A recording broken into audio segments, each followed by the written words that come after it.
नमस्कार, मैं शमशाद सैफी। आप देख रहे हैं तहलका न्यूज चैनल, जहां सवाल भी जरूरी है और सच दिखाना भी हमारी जिम्मेदारी है।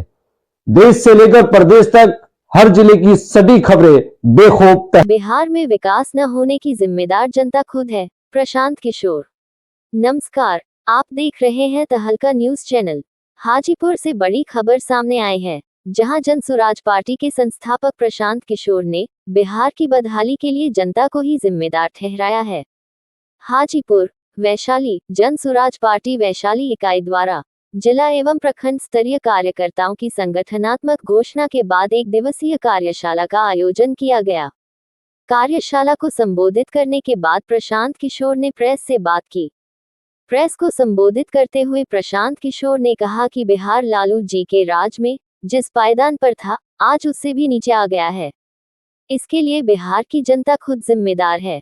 उन्होंने कहा, आज बिहार की हालत यह है कि यहाँ के लोग दूसरे राज्यों में जाकर मजदूरी करें और यहाँ के नेता राज करें।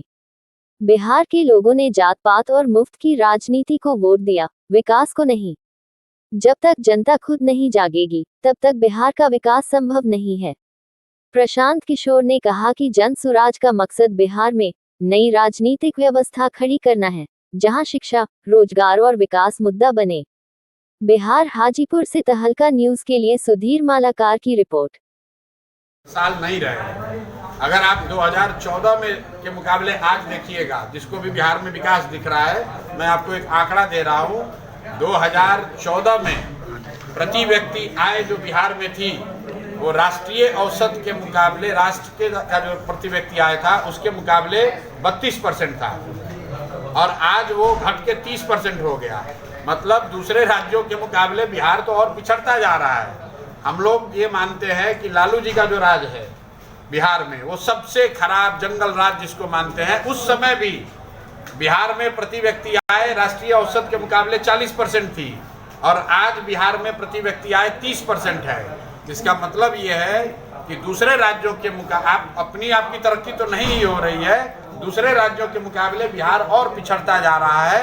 2005 में जब नीतीश कुमार मुख्यमंत्री बने थे, तो करीब 50 लाख बिहार के बच्चे बाहर मजदूरी करने जाते थे, नौकरी करने जाते थे। आज करीब 1.25 करोड़ बिहार के बच्चे बाहर जाकर मजदूरी कर रहे हैं, रोजगार के लिए मारे फिर रहे हैं। तो किसी भी मायने में बिहार की तरक्की नहीं हुई है। ये जो लोग बता रहे हैं कि सड़क बन गया है, सड़क बनना तरक्की नहीं है। अगर सिर्फ सड़क बनना तरक्की होता तो इस देश में सबसे ज्यादा रेलवे लाइन अंग्रेजों ने बनाया है। तो क्या अंग्रेजों ने देश का विकास कर दिया? उन्होंने इसलिए रेलवे लाइन बनाई थी ताकि यहाँ से कपास जा सके, यहाँ से स्टील जा सके, कोयला जा सके।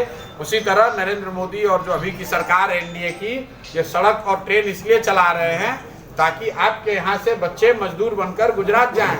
मोदी जी आकर क्या बोले कि वंदे भारत ट्रेन चलेगी ताकि श्रमिक परिवार के बच्चे आराम से गुजरात और महाराष्ट्र जा सकें। और बिहार के लोगों पर क्या ऐसा अकल पर पत्थर पड़ा है कि हम लोग को लग रहा है कि वंदे भारत ट्रेन चलाकर मोदी जी कोई बहुत बड़ा एहसान कर रहे हैं। मोदी जी एहसान नहीं कर रहे हैं। मोदी जी इस बात को सुनिश्चित कर रहे हैं कि गुजरात में 12,000-15,000 रुपए में लाखों मजदूर, नवयुवक मजदूरी करने के लिए उपलब्ध रहे। गुजरात की फैक्ट्रियों में सस्ता मजदूर उपलब्ध रहे, इसलिए ये ट्रेन चलाई जा रही है, इसलिए ये सुविधा दी जा रही है।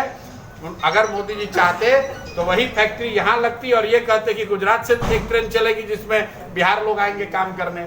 लेकिन मोदी जी तो जो बात कह रहे हैं वो अपने हिसाब से ठीक ही कह रहे हैं। समझना आपको और हमको है। अगर आप अपने बच्चों की, बिहार की हित की बात नहीं करेंगे तो निश्चित तौर पर विकास गुजरात का होगा। गुजरात के लोग फैक्ट्रियों के मालिक बनेंगे और बिहार के बच्चे उन्हीं फैक्ट्रियों में मजदूर बनेंगे। यही सच्चाई है, यही यथार्थ है। लोग इसके बावजूद भी अगर मोदी को, भाजपा को वोट दे रहे हैं तो अपने और अपने बच्चों के खुद गुनाहगार आप ही हैं।